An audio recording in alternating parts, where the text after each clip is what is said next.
নমস্কার বন্ধুরা, আমি এখন আছি কুম্ভে, যমুনা ঘাটে। তো এই কুম্ভ প্রায় শেষের মুখে, আর এই কুম্ভে এসে এখানকার এক তিক্ত অভিজ্ঞতা আপনাদের সঙ্গে শেয়ার করছি। সরকার তো প্রচুর ব্যবস্থা করেছে, তারপরও সেই ব্যবস্থাগুলোর মধ্যে এত বড় বড় ফাঁক রয়েছে। সেই ফাঁকগুলো এমনভাবে চোখে পড়ার মতো, সাধারণ মানুষকে এত প্রবলেমে পড়তে হচ্ছে যে না বললে আপনারা বিশ্বাস করবেন না।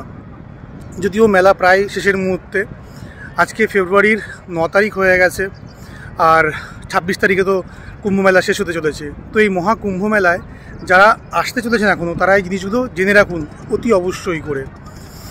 যারা কুম্ভ মেলায় এখনও ভাবছেন যে আসবেন, তারা এই ব্যাপারগুলো অবশ্যই জেনে রাখুন।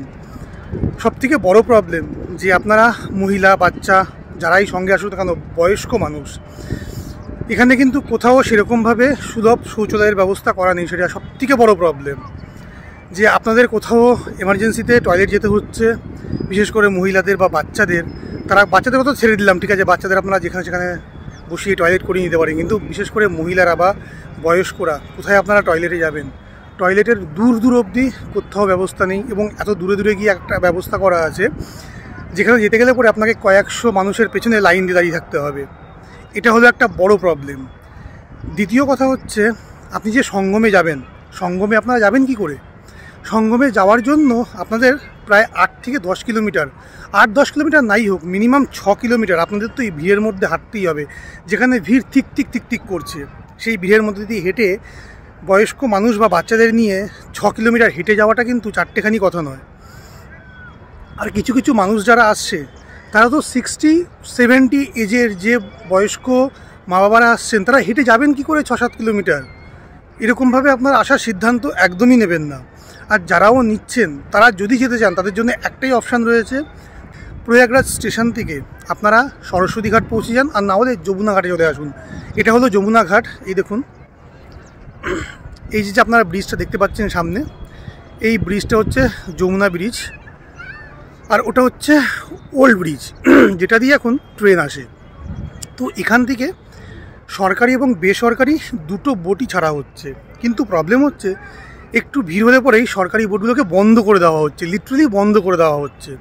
এবং সেই সরকারি বোট যখন বন্ধ করে দেওয়া হচ্ছে, তখন এই ছোটো ছোটো যে বোটগুলো দেখছেন, এখানে হাজারো এরকম ছোটো ছোটো নৌকা রয়েছে বা বোট রয়েছে। এই বোটে করে কিন্তু আপনারা সঙ্গমে যেতে পারেন, স্নান করে আবার চলে আসতে পারেন। আপনাদের জন্য এটা বেস্ট অপশান। কিন্তু এই বেস্ট অপশানটা আপনারা যাবেন কীভাবে জানেন?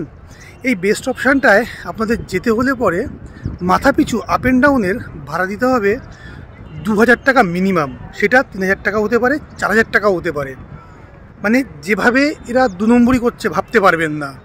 যেখানে ক্রাউড হবে, এরকম লাখো লাখো মানুষ হচ্ছে, সেখানে এই জিনিসটা হওয়াটা খুব স্বাভাবিক, যে এরকম উল্টোপাল্টা রেট বা এরকমভাবে দর কষাকষি করা, এটা স্বাভাবিক যে তারা এখন কামাবে বছরে একটা বছর।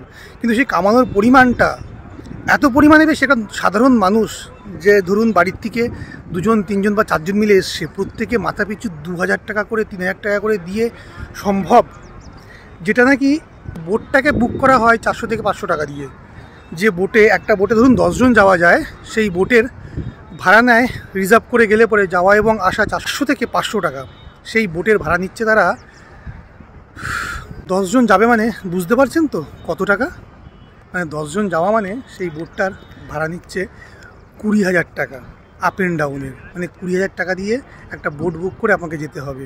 আপনি যদি শেয়ারে যদি উঠেও যান 2000 টাকা করে, সেই মুহূর্তে যদি কেউ এসে বলে যে আমি 3000 টাকা করে দেবো, আমাদের নিয়ে চলুন, সেই 2000 টাকার লোকগুলোকে লিটারালি নামিয়ে দেওয়া হচ্ছে বোট থেকে। তাদের সঙ্গে 2000 টাকা অলরেডি ঠিক হয়ে গেছে যে তারা 2000 টাকা দিয়েই যাবে। তাদেরকে বোট থেকে নামিয়ে দেওয়া হচ্ছে, যে বোট আর যাবে না, এবং তাদেরকে নামিয়ে দিয়ে যারা বলছে আমরা 3000 টাকা করে দেবো, তাদের নিয়ে যাচ্ছে। এবং সেগুলো হচ্ছে, বিশেষ করে যারা, বলতে খুব খারাপ লাগে, এটা ভীষণই খারাপ লাগছে বলতে, যে যাদের কাছে প্রচুর পয়সা আছে, অর্থ আছে, বিশেষ করে মারওয়ারি গুজরাটি যারা আছেন, তাদের কাছে প্রচুর পয়সা, অভাব নেই তাদের।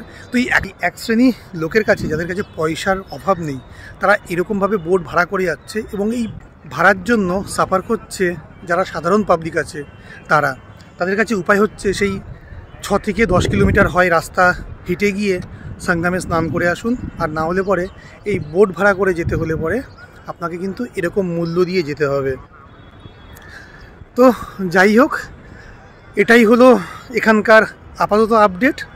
এটা আপনাদের সঙ্গে না শেয়ার করে থাকতে পারলাম না, বিকজ আপনারা বা আমিও অন্তত যেভাবে এসেছিলাম অনেক কিছু দূর থেকে দেখে ভালো লাগে, বাট সামনে এলে পরে সেই অভিজ্ঞতাটা বোঝা যায়। তো সেই অভিজ্ঞতা বুঝলাম। তো এই হলো এখানকার পরিস্থিতি। আপনারা যারা আসবেন এই ব্যাপারগুলো মাথায় রেখে মেন্টালি প্রিপেয়ার হয়ে তবেই কিন্তু আসবেন, না হলে কুম্ভতে এলে আপনাদের ভোগান্তি ছাড়া কপালে কিন্তু আর কিচ্ছু নেই। বিশ্বাস করুন, আপনারা এলে পরে শুধু ভুগবেন। বুঝতে পারছি তীর্থের জায়গাতে এলে পরে কষ্ট করতে হয়, বাট এই কষ্টটা সত্যি সত্যি কি মানে এই কষ্টটা হচ্ছে জেনে বুঝে করানোর মতো একটা কষ্ট, বা জেনে বুঝে করতে আসার মতো একটা কষ্ট, যেখানে ব্যবস্থা ঠিক নেই। রাস্তাঘাট তো বানানোই হয়েছে, প্রশাসন দেখার চেষ্টা তো করছে, বাট কিছু প্রাইমারি জিনিস যেগুলো, আমি তো এই সেক্টরে কথা বলছি, এই সেক্টরটা তো তবুও ঠিক আছে যে মানুষের ক্রাউড কম, যেহেতু এখান থেকে 6 কিলোমিটার দূরে।